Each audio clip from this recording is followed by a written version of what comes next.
Hi, my name is Debra R. Richardson of Debra R. Richardson LLC, and I work with you to clean up your vendor data, clean up your vendor processes so that you pay the right vendor.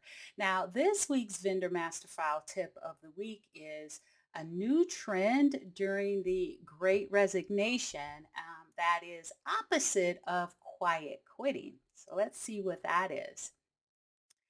Now, quiet quitting versus the new trend. We've all heard of quiet quitting. This can be unhappy or disgruntled employees that decide to not quit, but only do the bare minimum. Polar opposite is that unhappy or disgruntled employee that decide to actually quit, but what are they doing? Defrauding the company on the way out.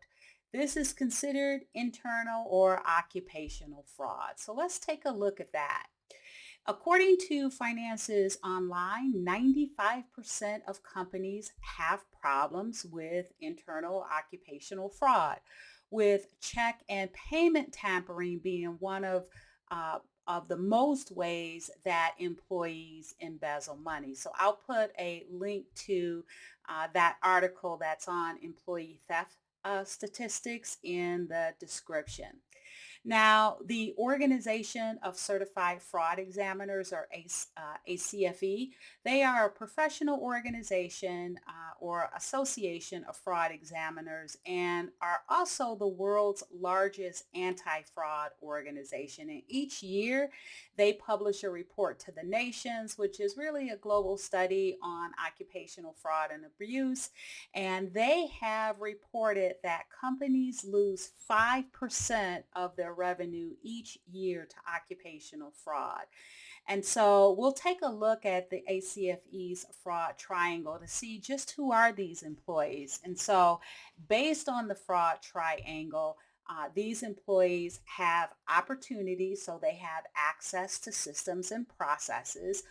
They also can feel pressure. Now, this can be any type of pressure, but it's generally spoken of as financial pressure, and this can be in their personal lives. Also, rationalization, right? So the same rationalization as quiet quitting may be that rationalization that they use to embezzle funds on their way out. Now, to prevent internal and occupational fraud, I will put a link to the 2020 report to the nations from the ACFE that talks about the profile of an internal fraudster, also warning signs to look for, and what has worked in preventing. Now, they do have lots of other information as well, and they have a full report, but they also have a lot of infographics. And so I posted a couple of them here, or one of them here, and you might find some other ones that you might be interested in looking at. But they have, the ACFE has reported that a big deterrent is internal controls.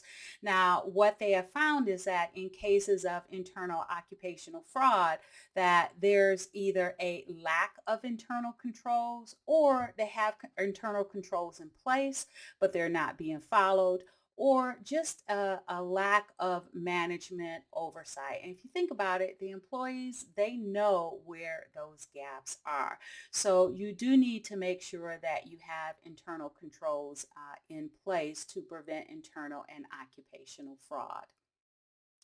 Now, speaking of knowing the gaps and employees knowing the gaps, here is another option besides quiet quitting or quitting and embezzlement on the way out. How about a third one is that they don't quit and then they still embezzle.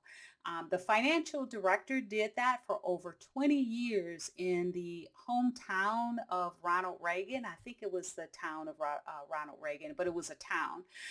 And I talked about this in another Vendor Master File tip of the week. So that video will pop up right after this one if you're interested, and how she was able to get away with it for so long. And it was just so sad because a lot of the roads and infrastructure just went very bad because she spent millions or embezzled millions for her personal use.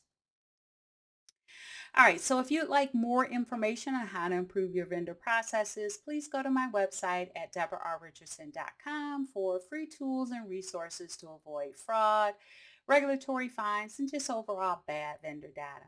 So good luck and be sure to subscribe and hit the notification bell to be notified next Tuesday for the next Vendor Master File tip of the week.